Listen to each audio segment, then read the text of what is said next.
નર્મદામાં દાદા ભગવાન ગુરુની માં નર્મદા સેવા પરિક્રમા યાત્રા એકતાનગર કેવડિયા ખાતે આવી પહોંચી। નર્મદા મિશન અંતર્ગત માં નર્મદા સેવા પરિક્રમા દાદા ગુરુ ભગવાનના અધ્યક્ષ સ્થાને એકતાનગર કેવડિયા ખાતે આવી પહોંચી હતી। આ પરિક્રમાનો પ્રારંભ કાર્તિક પૂર્ણિમાના દિવસે ઓમકારેશ્વરથી થયો હતો, જે પરિક્રમા યાત્રા એકતાનગર કેવડિયાના ગોરા નર્મદા ગાંઠ ખાતે આવી પહોંચી હતી, જ્યાં દાદા ગુરુ ભગવાને ગોરા સોલ પાણેશ્वर मंदिर तथा भारतीय बापू आश्रम તેમજ નર્મદા ઘાટની મુલાકાત લીધી હતી। આ પરિક્રમા યાત્રામાં હજારોની સંખ્યામાં શ્રદ્ધાળુઓ તેમની સાથે જોડાયા હતા। ऐसे साधक जो दादा गुरु भगवान है, जिन्होंने अब तक 2 साल में 1600 किलोमीटर की नर्मदा परिक्रमा की है, आज उसका ये तीसरा चरण है और ये तीसरे चरण के रूप में यहाँ पर आज वो नर्मदा घाट पर आ चुके हैं। हमारे साथ यहाँ पर दादा गुरु भगवान उपस्थित है। हम उनसे जानने का प्रयास करेंगे और नर्मदा परिक्रमा के बारे में कुछ बातचीत करेंगे। जी गुरु जी, आप यहाँ पर ये जो नर्मदा परिक्रमा के लिए निकले हो, नर्मदा परिक्रमा का क्या महत्व है? नर्मदा परिक्रमा साधना है। नर्मदा परिक्रमा एक उपासना है। एक नर्मदा परिक्रमा एक ऐसा साधना है जो सनातन की जीवंतता को रखती है, जो अपनी माटी अपनी संस्कृति से जोड़ती है। ये दुनिया का एक ऐसा सहज साधना है जहाँ चलना साधना है। दुनिया का ये सिर्फ एकमात्र नर्मदा का पथ है, रेवा का पथ है, जहाँ चलना साधना कहलाती है। तो परिक्रमा एक साधना है, जो साधना जहाँ चलने से व्यक्तित्व का निर्माण होता है, जहाँ चलने से चरित्र का निर्माण होता है, जहाँ चलने से देवत्व प्रकट होता है। जी, हमने कई साधु संत ऐसे देखे हैं जो नर्मदा परिक्रमा तो करते हैं, लेकिन वो नर्मदा परिक्रमा के पीछे कुछ ना कुछ उसका स्वार्थ होता है, लेकिन आप निस्वार्थ बिना स्वार्थ के ये नर्मदा की परिक्रमा कर रहे हो।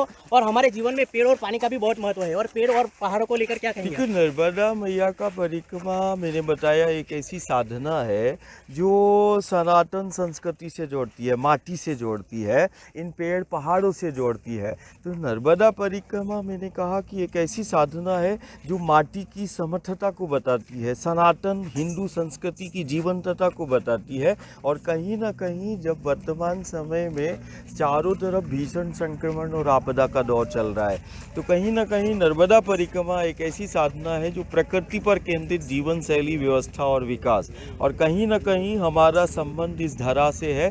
तो आज सबसे बड़ी सेवा हो जाएगी कि कैसे हम अपनी इस धरती को बचाएं। गुरु जी, पेड़ और पानी जो है वो मानव जीवन की शैली है, मानव जीवन हम कहते प्रेम, पेड़ और पानी मानव जीवन की निशानी, और ये साधना कहीं ना कहीं ये हरि का धरा है, इसको हरि बनाने के लिए निकले हैं।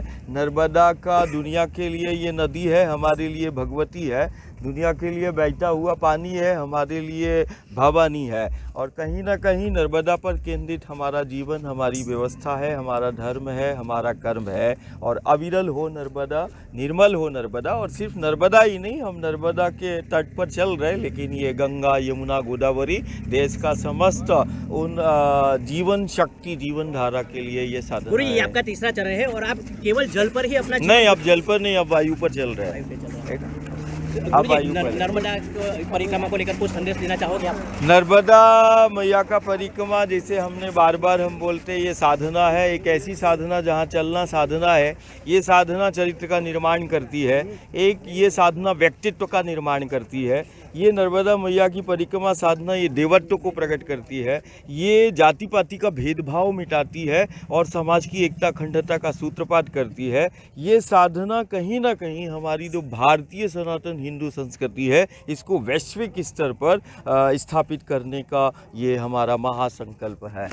तो ये थे हमारे दादा गुरु भगवान, जिन्होंने हमको नर्मदा परिक्रमा के बारे में बताया। और अभी तक ये उसका तीसरा चरण है। अभी तक उन्होंने 1600 किलोमीटर की पद यात्रा की है। अब तो केवल वो वायु पर ही अपना जीवन गुजार रहे हैं। और यहाँ पर ये नर्मदा परिक्रमा में उनके साथ हजारों की संख्या में श्रद्धालु भी जुड़े हैं। गौतम व्यास, बुलेटिन इंडिया, नर्मदा।